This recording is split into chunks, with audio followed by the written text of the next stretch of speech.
Should I hyperburn on the Challenger world or my main server? That is a question that many players will be asking in the Reddit, in the Discord, or perhaps even the YouTube search bar. And if that's how you got here, hello. I am one of the few Challenger world dissenters you will find around the community. That doesn't mean I hate the Challenger world. I participated in it last time, and I'm a little unsure whether I will this time. I will ultimately go wherever makes sense, and I do think there are a lot of downsides you need to consider when going on the Challenger world versus whatever server you normally play in. And the more well established you are in that main server, the less sense Challenger World tends to make, especially with some of the new changes we're getting in this update. So allow me to say this right now in clear English. If you are a brand new player yeah, clear English, I'm doing real good on that. If you're a newer player or a returning player without a super well established account, for example, if you're not even in Chaos Tenebris yet, or you don't even know what that means, it is definitely going to be the right call to just burn on Challenger World without even considering the alternative. However, for the rest of you Happy Mushroom players,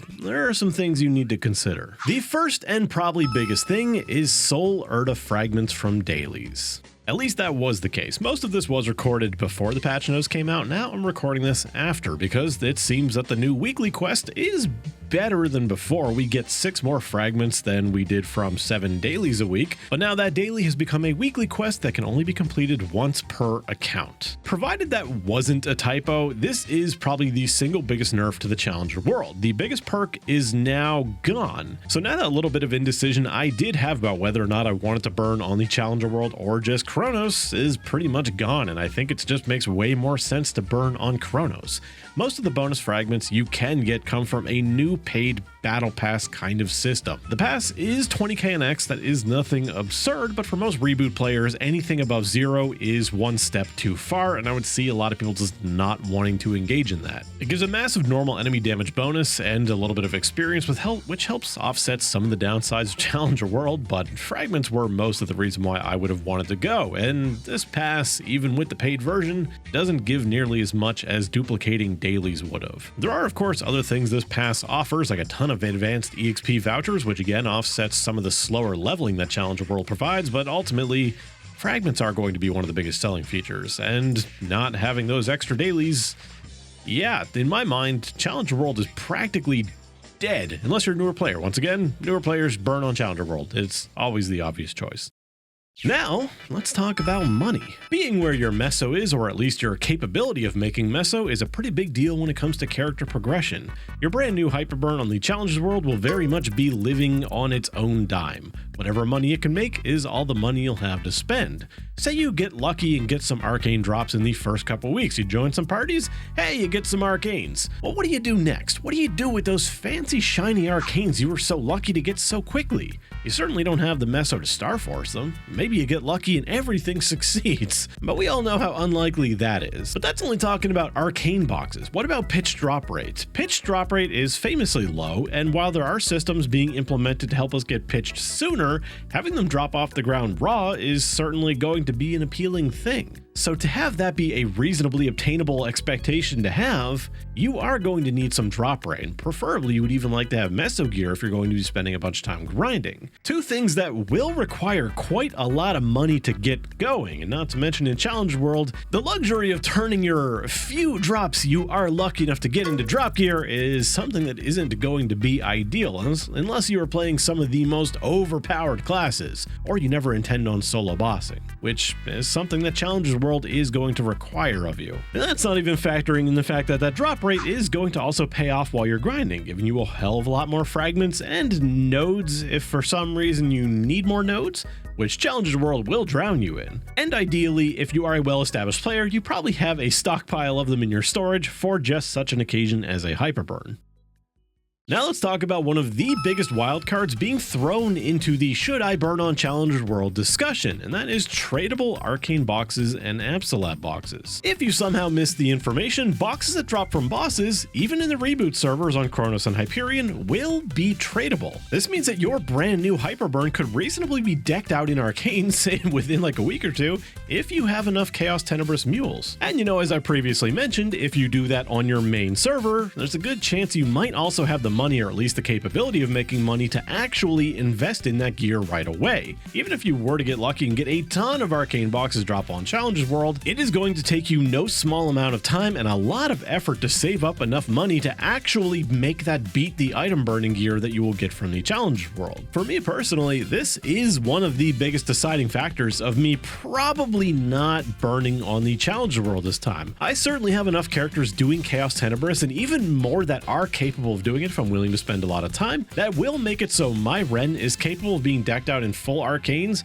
within 2 weeks, with the drop rates that I normally experience. And just the thought of that is so exciting. Item burning gear is very good, but it's not as good as the real thing, especially when you have the money to potentially right away invest in something like double crit damage or something like that on your gloves, or even just getting a properly potential weapon, which I will say is partially invalidated if we do get the Genesis Pass and you're willing to drop 30k NX on getting the Genesis Pass, which TLDR literally speeds up the process of getting a Genesis weapon by 3 times, as well as giving you a little buff that will make it a little bit easier to solo those bosses. But even so, you do still have to cube your Genesis weapon and getting Magnificent Soul on that, which good luck making that happen on the Challenger World. Which, by the way, it is also very likely that being on the Challenger World will also make you miss a cube sale, which usually happens around Black Friday.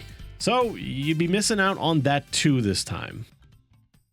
Next thing I want to talk about is character power / leveling speed. Last season when the Challenger World was coming out, there was a whole lot of talk about like, oh my god, we're gonna be so strong, we're gonna level so fast, when really that is not the case. The buff they do give you is pretty substantial, and you are going to be way stronger than a fresh character would otherwise be. And once again, if you're a player with like 4k Legion or whatever, Challenger World is a no-brainer. But for the average player who over the course of the last few years or whatever has been given so many free boss meals from Hyperburns and stuff, it is extremely likely that you have 8k plus Legion, the proper link skills, Union artifact, pretty much everything you need to make a strong overall account. Well, all of that goes out the window and is instead traded for a buff that is substantial but comes nowhere close to what all these systems can offer you in terms of power and leveling speed. Because let me tell you, one thing I did not anticipate, but of course I knew about, was just how much I would miss the Evan link skill. It is brutal. Those things really add up and they start to feel really bad, as well as you have far less access to MVP buffs from killing bosses, which by the way, you got to consider this time that there are not as many people with free megaphones. Smegas about MVPs are going to be far less common than they have been before, something you would have likely already seen the effect of in whatever server you play in. There will of course still be some, and there are probably also some Discord servers and stuff where people can announce private ones that people share. Those will still be around, but expect less MVPs, especially less accessible MVPs. There's just going to be less going around. But let's get back to actual damage and actual real power level. You are going to be substantially weaker, especially in the ignore enemy defense department, and for some classes, even crit rate. These can be incredibly difficult stats to get without the aid of Legion, even taking into account the Challenger buff they give you. Now, how much this giant lack of power matters to you is entirely up to how you play as an individual player. If you're like me and you look to solo content as soon as possible, it hurts that significantly, especially if you really care about your new Hyperburn and you wish to progress them as far as possible, as fast as possible. A big part of that fast and efficient progression can be fragments from the dailies, as mentioned earlier with the double fragment dailies, but if you're willing to take fragments from your main, that part means a lot less, especially if you aren't willing to do double the dailies in the first place. But the power you get from having a proper link skills and Legion is not only going to make your character feel better, at least in my opinion, but you will be able to progress solo so much faster and so much easier, which will in turn make you get a lot more drops. Drop rate is one part of the equation, but getting the party size you boss into as small of a party as possible, preferably solo, is the best way to actually get things like pitch drops. Character power can also make you level a lot faster, but that's only if you are currently struggling to one-shot the monsters you are facing, which generally in Challenger World, I really didn't find that to be an issue. Even playing a weak class like Wild Hunter, I was always strong enough to be wherever I was, thanks to all the free symbols, nodes, and everything else. But it is possible. It is possible. It can happen, and if it does, if you fail to start one-shotting the mobs you are supposed to be one-shotting, your leveling speed is going to be totally gutted. Another little thing worth mentioning are familiar cards. Just as a reminder, familiars are getting a soft revamp with this patch. We don't know the exact details, but in general, lines should be easier to get, and these little bastards will commit less terrorism on our inventories. That part really doesn't matter that much, but hey, I'm really excited about it because I have thousands of familiar cards, which is going to be a pretty big benefit if I decide to Hyperburn on my main server. I can spoil my new character with tons of familiars, which is going to be a big source of drop rate. It's certainly not impossible to get it on the Challenger world, but it will be at least slightly easier to get it on the main server you're from, especially with the help of initial drop rate boosters like the Legion drop rate coupons, or at least getting a common familiar right away with a little bit of drop rate on it. We don't know what the new system's going to look like. Maybe 100% drop rate familiars are more accessible. I sure as hell hope so, because right now, god damn it, I have some characters I've been trying for months and still no luck. And of course, cosmetics. Something that I myself found I was sorely lacking when I was over on Challenger World. Of course, they tried to entice us with, I think it was boss packages, but there was no chance in hell I was spending money just for Challenger World. I had to deal with my character looking like shit, and it was just sad. I was already sad enough that I was playing Wild Hunter, but I was playing a uncash shopped Wild Hunter. It was just, ugh. That's not even talking about the fact that I was separate from what could have been a vac pet. Being over on a whole different server meant I had nothing. I could have had a vac pet because my resistance had one at the time, but nope. And with the cash shop, the unified cash shop hopefully coming, I swear to God, if they don't do it, you're missing out on a lot, especially if you do have at least one vac pet. So some closing thoughts here. I probably sound like a total Challenger World hater, and it's not entirely wrong. I didn't exactly enjoy the process last time, and I think that there are things that people need to consider as potential downsides. I also think that the general sentiment around Challenger World is that it's a no-brainer that everybody should do, when I don't think that is the case. Obviously, I just talked about it for like over 10 minutes. I think it's healthy to have at least somebody speaking out against it. Not that I'm trying to discourage people, rather just give people the information to make the decision for themselves. However, I will say that with the Sol Erda Weekly becoming an account, once an account thing, I think there's no chance I'll be burning on the Challenger World, especially since I don't really feel like spending 20k NX to get that pass that won't give me anywhere near as many fragments as just doing double dailies would have. And honestly, at this point, if you don't value the new player experience or that pseudo fresh start experience, which Challenger World honestly isn't going to give you, but it's something to like it, I don't really think there's any reason any established player should ever burn on Challenger World, especially